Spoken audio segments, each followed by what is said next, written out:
We're parents, teachers, and educators, and like you, we're passionate about restoring our culture for Christ. This is Veritas Vox, the voice of classical Christian education. Hello again. Welcome to Veritas Vox, the voice of classical Christian education. I want you to listen up to this episode very closely, though, because your state may actually give you money to help you toward online classes from Veritas Press or education in general, even as a homeschooler or somebody involved in a private school. Today, we're talking to Jenny Clark. She runs a nonprofit called Love Your School and is the most knowledgeable person that I know. I don't know if she's the most knowledgeable person in America, but she's the most knowledgeable person that I know about education savings accounts. Jenny, welcome. Thank you so much for having me. I'm delighted to have this conversation about education savings accounts today. Well, before we get into that, tell us a little bit about yourself. I know that you are a left coaster, sort of, Arizona, Scottsdale. Of course, we're in the East. But tell us about your family and your circumstances and that sort of thing so that you'll become a human to us. Yes, absolutely. So I was born and raised in Phoenix, Arizona, went to public school here from kindergarten to 12th grade, and then on to get a business degree from the University of Arizona. After that, I moved to Louisville, Kentucky, where I had the pleasure of getting an MDiv from the Southern Baptist Theological Seminary there in Louisville. Spent a couple years also right after that in Oklahoma with my husband, who was teaching at a university there. And then we moved back to Arizona, 10 years ago now, with our family. We have 5 children, 3 boys and 2 girls, and we have utilized so many different curriculums and so many different programs and things for our children. We homeschooled for years and years, and we currently have 3 children that are being homeschooled still, one that is in a private school, and then one that's in a preschool. Wonderful. Now, do you have any favorite homeschool curriculum that I might be familiar with? Of course. We love the Veritas Press Logic workbooks. We're doing that with all of our boys right now, and it's been going really well. Oh, that's great. That is so good to hear. Does your husband, is he still teaching at a university? Is that what took you back to Arizona? So what brought us back to Arizona is that my husband, after he had his PhD, decided that a law degree would also be fantastic to have. So we moved back to Arizona, and he got a law degree from ASU, and he's currently an attorney now. Oh, wonderful. Yeah. In the Phoenix marketplace. Yes, absolutely. Yeah, he does education and public policy, and he was a big reason that I ended up getting involved in kind of this whole issue of education. Okay. So yeah, it's been great. Very good, very good. So you have 2 significant involvements that I know of professionally. One is an organization called Love Your School, which is a nonprofit, and one that is your consulting business. What's the name of it? Yeah, that's called First Day Public Relations. Okay. So tell us about, and we're going to focus our efforts on the growing trend in educational finance, I'll call it for now. So maybe you focus on your consulting first, and then Love Your School will probably lead us into most of our conversation here. Yeah, absolutely. So little teeny background before I go into First Day, but essentially we had so many organizations and groups coming to Love Your School saying, we love what you're doing with promotion. We love what you're doing with talking about ESAs. We love what you're doing with connecting businesses to ESA families. Can you do that for us? And of course, as a nonprofit, it didn't really fit everything that we could do. So actually my board chairman and I launched First Day, and First Day is evoking those feelings and emotions that kids have on their first day of school, whether it's homeschool, whether it's public school, whether it's private school. There's a lot of excitement, both from the child and the parent. There's a lot of anxiety. So many emotions go into that. And we really wanted to help education entrepreneurs, help organizations, curriculum companies, and businesses realize how amazing this wave of school choices that's just, flowing across the United States, how amazing it is, and how they can launch new businesses or how they can connect with families who now have this unbundling of education. So that's what we do at First Day. We had the pleasure of designing the branding and logos and graphics for the recently passed Utah education savings account called the UT Fits Scholarship. Okay. So a beautiful campaign. We had a lot of fun designing that and kind of putting that together with a wonderful coalition in Utah. Very excited that Utah now also has an education savings account program. That is really cool. And I know that the people listening can't wait to hear about the details of that and how it might directly benefit them. But tell us about Love Your School, kind of the high level down and how it came about as we lead into that conversation. Yeah, absolutely. So I think that any homeschooling parent, especially those that might be listening to this episode, knows that feeling of when you are teaching your child and something is not working, something's not clicking, something's not right. And that was me a little over 4.5 years ago, as it related to my two oldest children and our journey teaching them to read.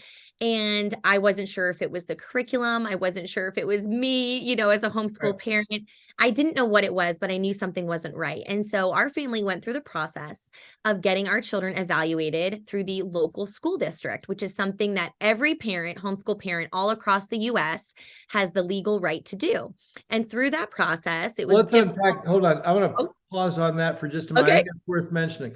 So if I suspect my child has some form of learning impairment or disability, I have the legal right in every state Yes. to go to the school district in which I live and say, I want you to evaluate my child for concerns that are related to his learning. Yes, that's absolutely correct. The law I did not know that.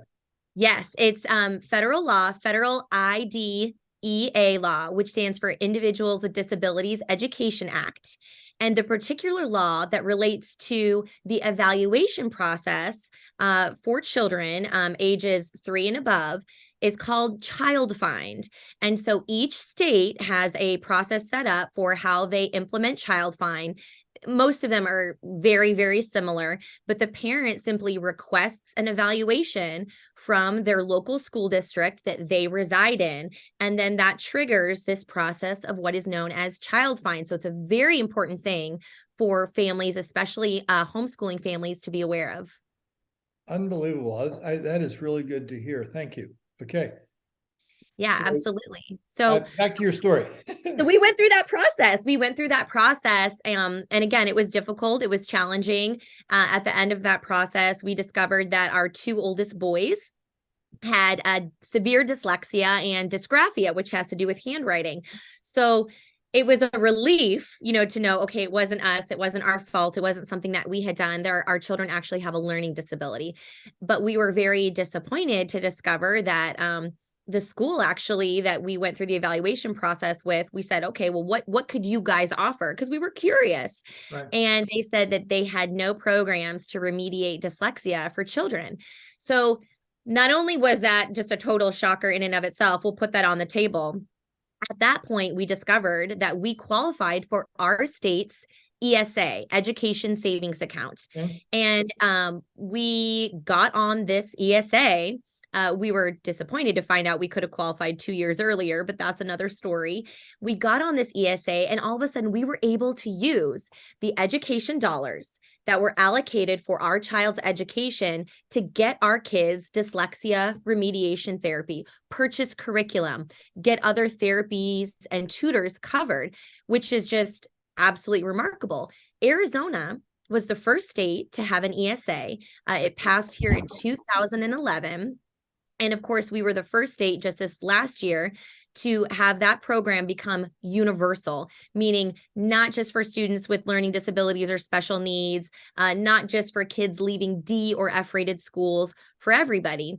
And so Love Your School started because we wanted to help more families know about these evaluation processes, understand school options in Arizona, and specifically know that the ESA program was something that was available for their family.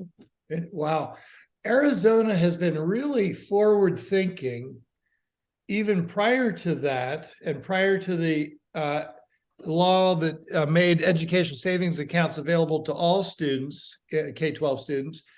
I forget when this was, you'll probably know the date, but they initially had the income tax credit educational opportunity that allowed you to avoid state income tax, moving those dollars into an educational format. And I don't remember the law in Arizona and how it applied. What I do know is, living as a resident in Pennsylvania for a long time, that Pennsylvania, I think, was the second state to do that. And I know a little bit about how they did that. But what is it about Arizona that has caused them to really be forward thinking and leading the nation in this kind of thinking? Arizona has really always had a culture that was pushing the envelope as it related to education. Of course, we adopted open enrollment, which is inter-district kind of transferring very, very early on. We were one of the first states to really push and pursue charter schools back in the 90s, when other states are still, considering whether or not to allow charters or allow a very limited number of charters. So Arizona's just always had that culture and that leadership from elected officials, state legislators that said, what can we do? How can we help these students learn better, especially students with unique needs? How can we provide more innovative opportunities for kids? And that environment has really been cultivated over the last almost 3 decades now. Wow, that's wonderful. Now, I want to focus the conversation on these educational savings accounts. Tell us what it is exactly as a starting point, and then so that I can ask the second question so you don't have to hear me talk so many times. Talk about the states that have approved it and the variations among those states in terms of, keep it at that for now. Yeah, absolutely. So education savings accounts, which we refer to as ESAs for short, should not be confused, first of all, with 529 college savings accounts. That's the number one thing that we always tell parents up front, because it can be very confusing. Education savings accounts are, generally speaking, when a state decides that they're going to allow the budgeted dollars, the per student, per pupil spending, to not only go to a public school, but they're going to allow those funds to be directed by a parent to a school or education environment of the parent's choosing. So every state, budgets for education. They may give $8,000 a student. They may give $20,000 a student. And ESA says we're going to give a portion of those dollars to the parent. The parent is going to decide how to use it. In Arizona, that calculation is that families get 90% of the state funding per student. So we don't get any of the federal dollars. We don't touch any of the local dollars. A lot of the local dollars actually stay at the school, even if the student leaves for an ESA. But the average family gets around $7,000 to $7,500 per student to direct either to a private school or to home education. The neat thing about Arizona's program is that it's a percentage. So if state funding goes up, the ESA award goes up. And also, if your child has a special need or learning disability, for example, autism, your child is getting significantly more money because the public school would get more money. So children with autism in Arizona on an ESA can receive around $28,000 per year for their child's education until they turn 22. Wow. Well, I want to do a little self-indulgent shout out here for just a moment. We have been remarkably successful with online education and classical educational pedagogy with children with special needs. And so that's exciting. And I want people to realize that are listening, that if you're in that category, we'd love to hear from you, because we may be able to do things for you that you didn't think possible.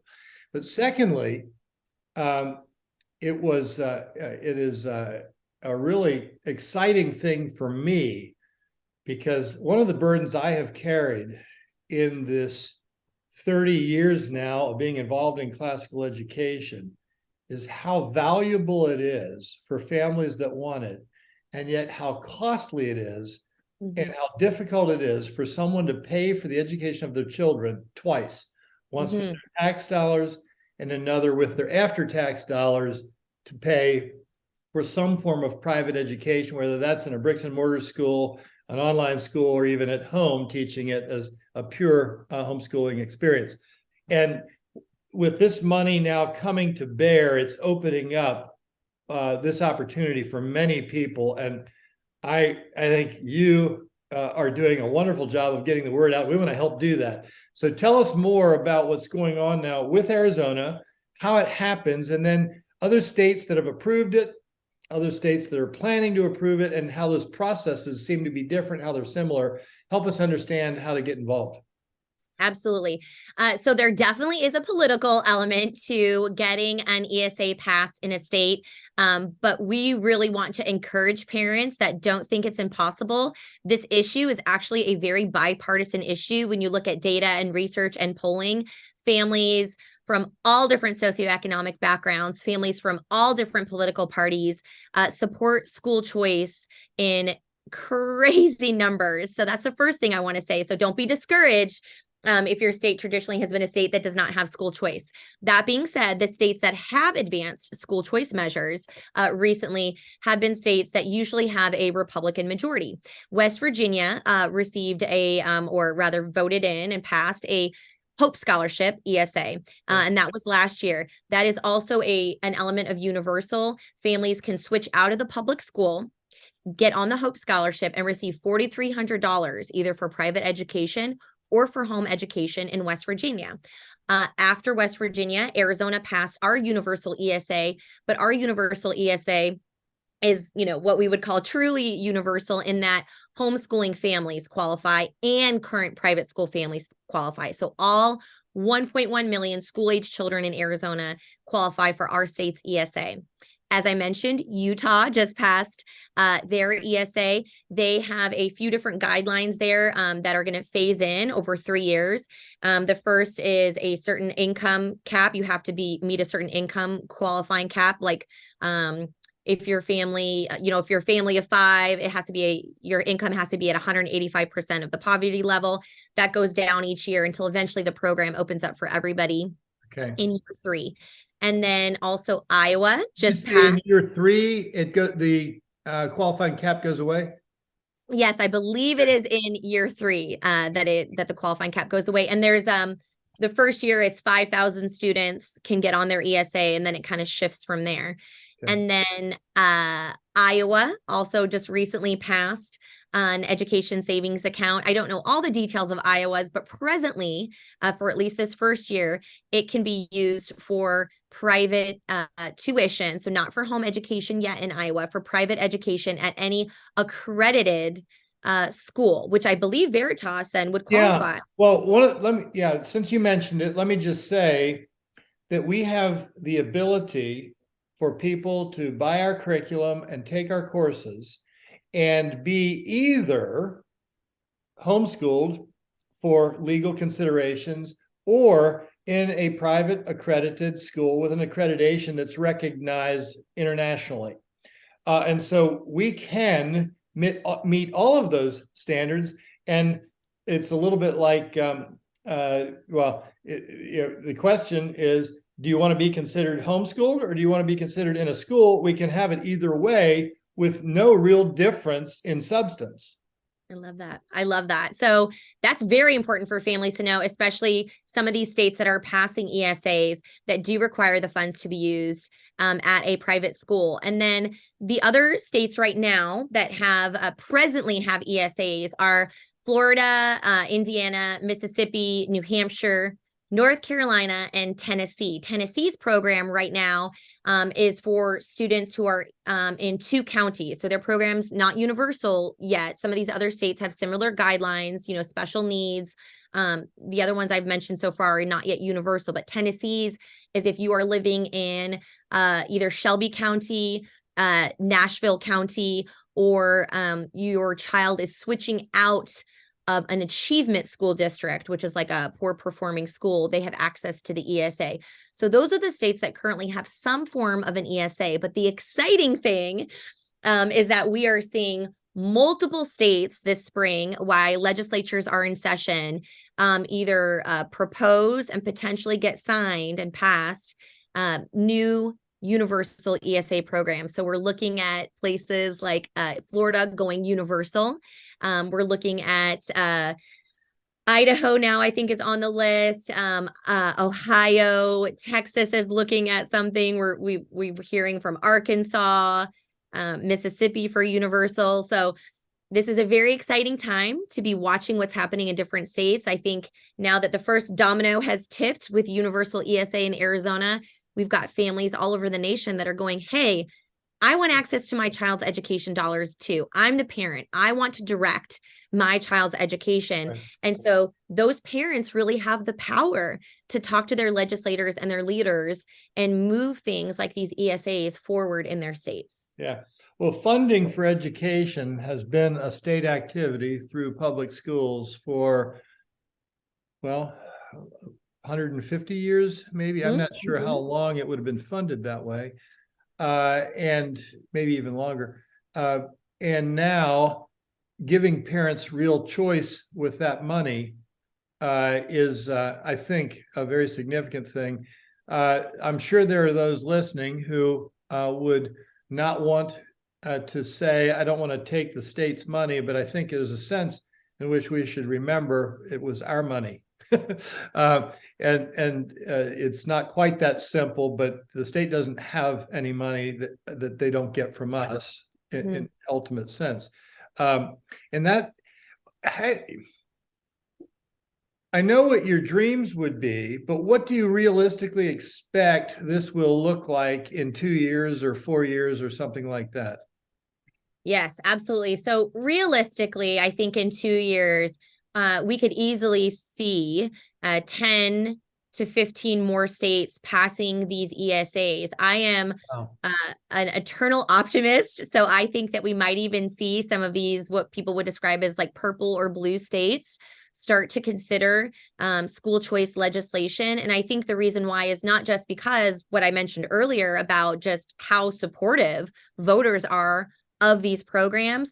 I think that we are at a place in America where we are looking at our numbers. We're looking at our students. We're looking at things like our NAEP scores that recently came out for the whole United States, which tells you how students are doing in reading and math at 3rd and 8th grade. And we've got a big problem. I mean, even in Arizona, our international ranking is unbelievably deplorable.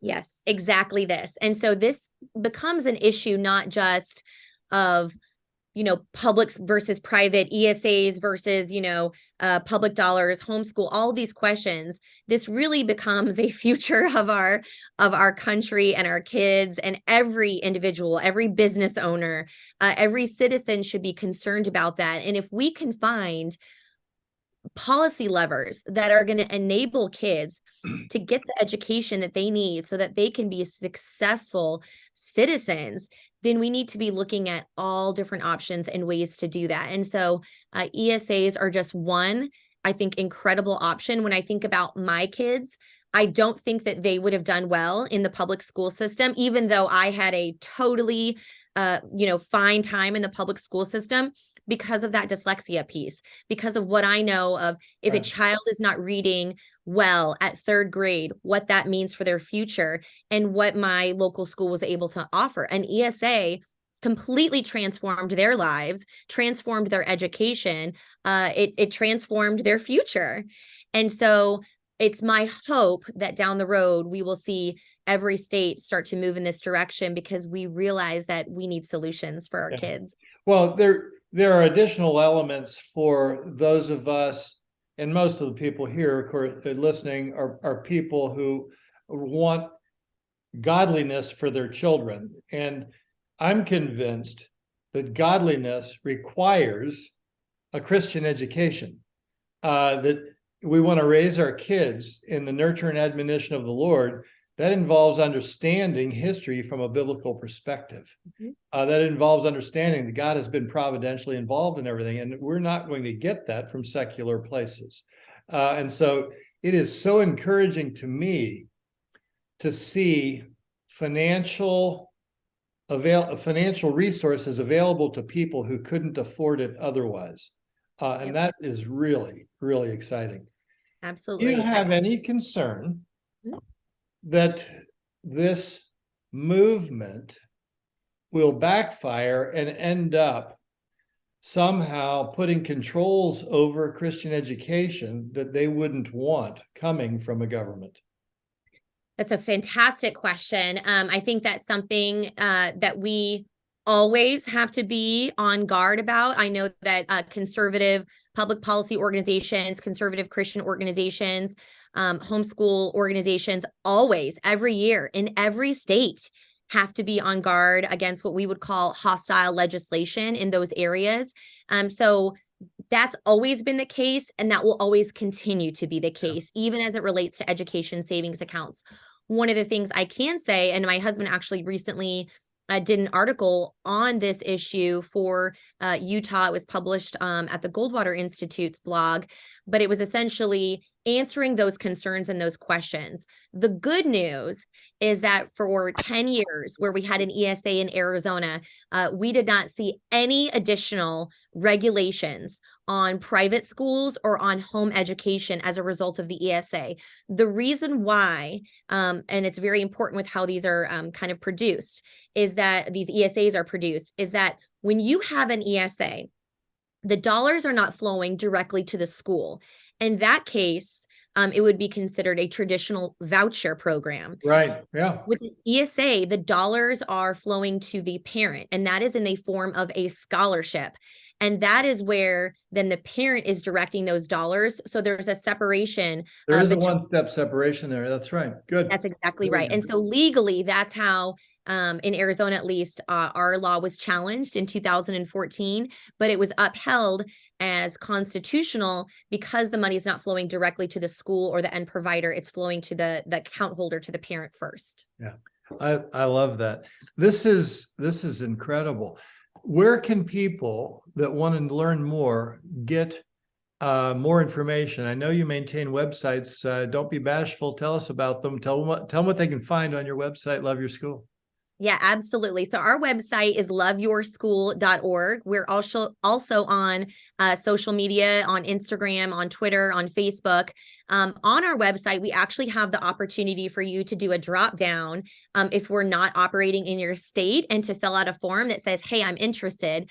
We love doing like an initial phone call to connect with families in different states. And we welcome that because we want to find those incredible parents and parent advocates that are looking to advance ESAs or just school choice in general in their states. So we'd love to connect with you to either let you know what's happening in your state or also help you potentially launch something in your state. Another resource that I love sharing, they helped get Love Your School launched back in the day, 4 years ago, is edchoice.org.